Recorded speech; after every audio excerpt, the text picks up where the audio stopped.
Mais c'est la coopération militaire entre la Russie et le Tchad. Il y a un événement qui s'est déroulé dans la coopération militaire russo-tchadienne. Il n'y a pas simplement les visites du président tchadien en Russie, qui parfois ont été faites à contre-courant de l'actualité.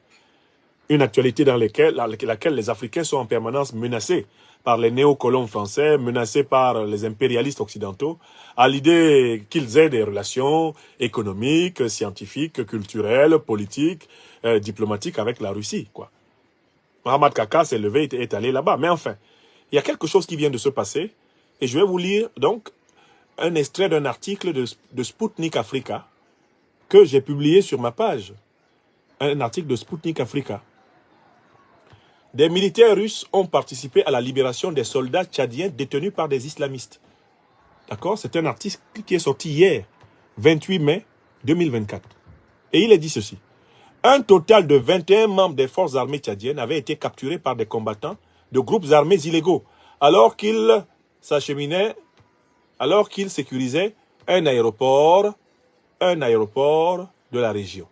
Je prends la page suivante. Alors qu'ils déminaient un aéroport de la région du Tibesti il y a 9 mois. Depuis lors, ils étaient détenus dans des conditions inhumaines et torturés. Une opération conjointe impliquant les militaires tchadiens et russes a enfin permis leur libération. Ensuite, des médecins russes ont soigné les soldats. Le ministre tchadien de la Défense a remercié Moscou suite à la réussite de l'opération. Il a tenu à souligner que la Russie avait toujours été un partenaire fiable pour les pays africains, contrairement à la France, au Royaume-Uni et aux États-Unis qui n'ont jamais fait que tirer profit du continent. Je recommence à lire les 2 derniers paragraphes de l'article russe. Le ministre tchadien de la Défense a remercié Moscou suite à la réussite de l'opération. Il a tenu à souligner que la Russie avait toujours été un partenaire fiable pour les pays africains, contrairement à la France, au Royaume-Uni et aux États-Unis, qui n'ont jamais fait que tirer profit du continent. Ce sont des propos attribués au ministre tchadien de la Défense. Je recommence une 3e fois. Le ministre tchadien de la Défense a remercié Moscou suite à la réussite de l'opération.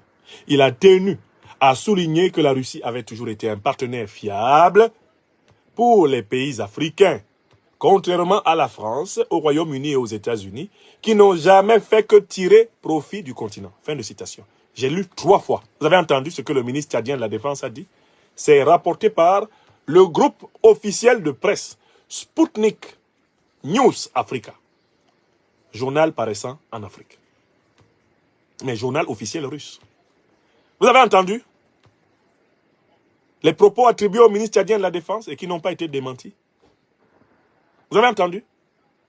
Mais peut-être qu'il vaut mieux aussi entendre les analyses de la presse française. J'ai trouvé un très bon article sur Radio France qui analyse le rapprochement militaire entre la Russie et le Tchad. C'est un article qui a été publié sur la radio officielle française. Et c'est un article de 4 minutes que vous allez écouter maintenant. Radiofrance.fr, l'article s'intitule « Présidentielle au Tchad. Adieu la France, bonjour la Russie ». C'est ça le titre de l'article. Écoutons ce que disent ici les journalistes de Radio France. C'est 4 minutes. On lui donne la parole. Le 6-9. Listen anywhere. Sur France Inter. Bonjour Gallagher Fenwick. Bonjour Ali, bonjour à tous. On part au Tchad ce matin dans Géopolitique. Le Tchad, un pays d'Afrique centrale qui est immense, grand comme 2 fois la France, mais c'est aussi l'un des pays les plus pauvres au monde. L'espérance de vie masculine y dépasse à peine les 52 ans. Les Tchadiens votent ce lundi une élection présidentielle sous tension et scrutée de très près par de nombreux pays, dont la France, Gallagher. Cette élection présidentielle, c'est d'abord l'occasion pour le sortant, Mahamat Idriss Déby, de légitimer son pouvoir par les urnes.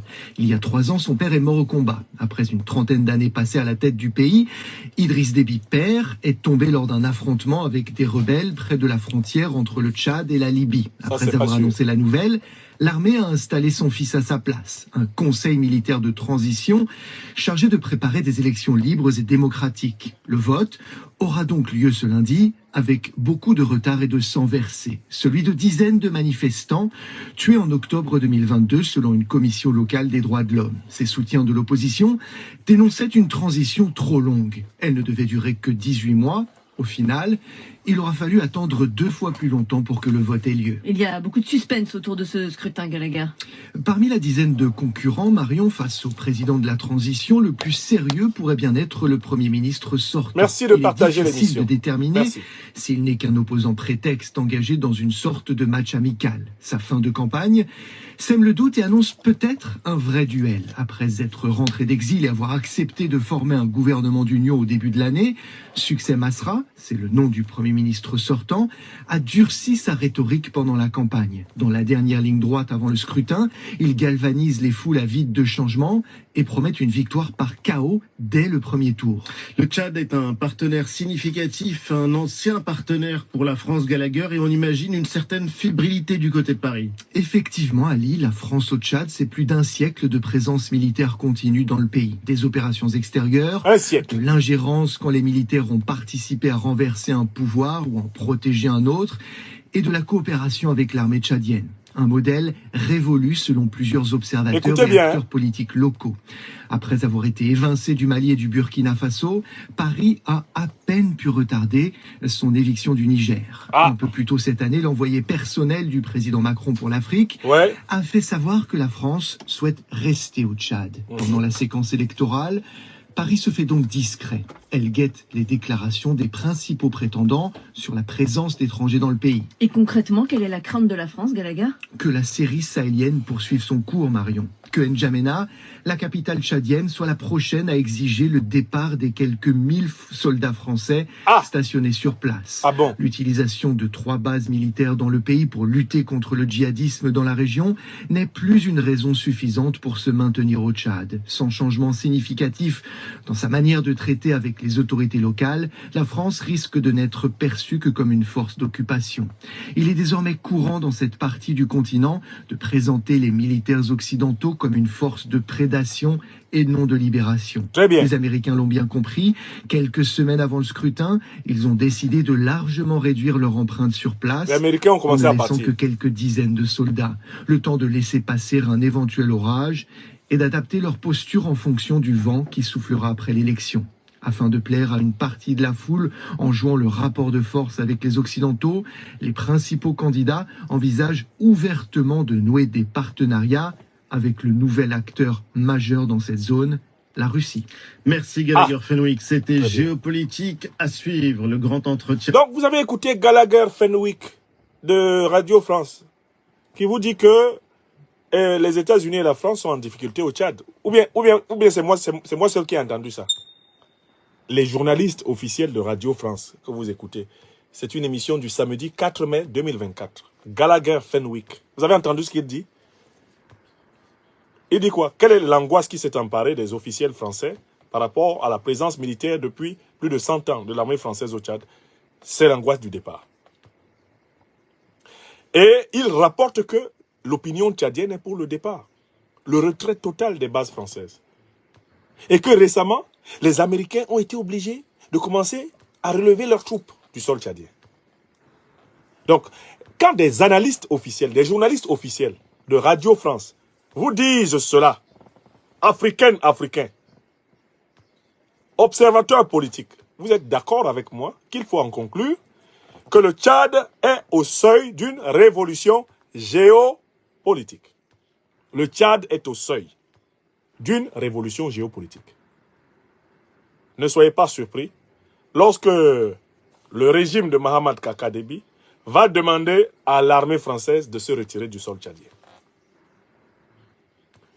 Les exercices militaires conjoints entre l'armée tchadienne, l'armée togolaise et les armées de l'AES sont un augure supplémentaire de cette volonté du Tchad d'assumer lui-même la sécurité sur son sol. Rétrospectivement, cela peut éclairer les circonstances obscures dans lesquelles Idriss Déby Itno a été tué.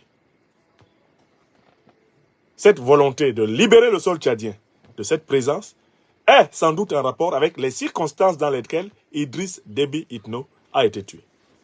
Une troisième fois, cette volonté qui commence à s'affirmer de libérer le sol tchadien de la présence des troupes occidentales, donc françaises et américaines, a sans doute quelque chose à voir avec les circonstances dans lesquelles Idriss Déby Itno a été tué. Et j'en ai fini avec ce sujet-là. Avançons. Notez que je vous ai dit que le Tchad est au seuil d'une révolution géopolitique. Que le régime de Mohamed Kaka Déby vous plaise ou vous déplaise, il y a des choses qui vont arriver. Mais alors, c'est une opération qui tout double. Parce que si les parrains du régime tchadien, les parrains occidentaux du régime tchadien, ont l'occasion d'anticiper sur ces décisions, mais ils vont tenter de lui nuire. Voilà pourquoi je disais qu'on peut s'attendre à des jours troubles, des jours difficiles pour le Tchad. Parce que la volonté d'autonomisation qui commence à s'exprimer va être sanctionnée par des déstabilisations. C'est connu dans l'histoire de ce pays. Dès qu'il y a un N'Djamena, quelqu'un qui veut vraiment libérer le Tchad, eh bien, celui-ci va rapidement être confronté à des querelles intestines violentes. Et il est probable que c'est à de telles querelles intestines violentes que Idriss Déby Itno a été confronté au mois d'avril 2022. Au mois d'avril 2021. C'est à ce type de querelle intestine qu'il a été confronté. Précisément parce qu'il commençait à s'affranchir du goulot d'étranglement impérialiste et néocolonialiste. D'accord? Donc l'équation à laquelle a été confronté Déby père est sur la table de Déby fils. Regardons, observons, voyons. Et souhaitons que les souffrances du peuple tchadien prennent fin. Souhaitons que ce peuple ait enfin un répit, une occasion de se construire vraiment. Une occasion de connaître le bien-être que les richesses faramineuses de son sous-sol devraient lui assurer. Voilà mon vœu pour le peuple tchadien et voilà pourquoi j'en appelle à un sursaut patriotique et citoyen de toutes les autorités tchadiennes pour rendre au peuple tchadien la dignité qu'il mérite. Rendre au peuple tchadien la dignité qu'il mérite. Elles n'ont pas le choix parce que l'instabilité au Tchad coûte toujours très cher aux autorités tchadiennes. L'instabilité se paye souvent de la chute des autorités et de la mort de plusieurs élites politiques. Et il faut que ce cycle sanglant cesse. Mais pour cela, il faut emprunter la voie de la sagesse, la voie de l'anticipation, de la réflexion, de l'union, la voie de la compétence. Il faut avoir l'humilité de se mettre à l'école du meilleur exercice possible du pouvoir.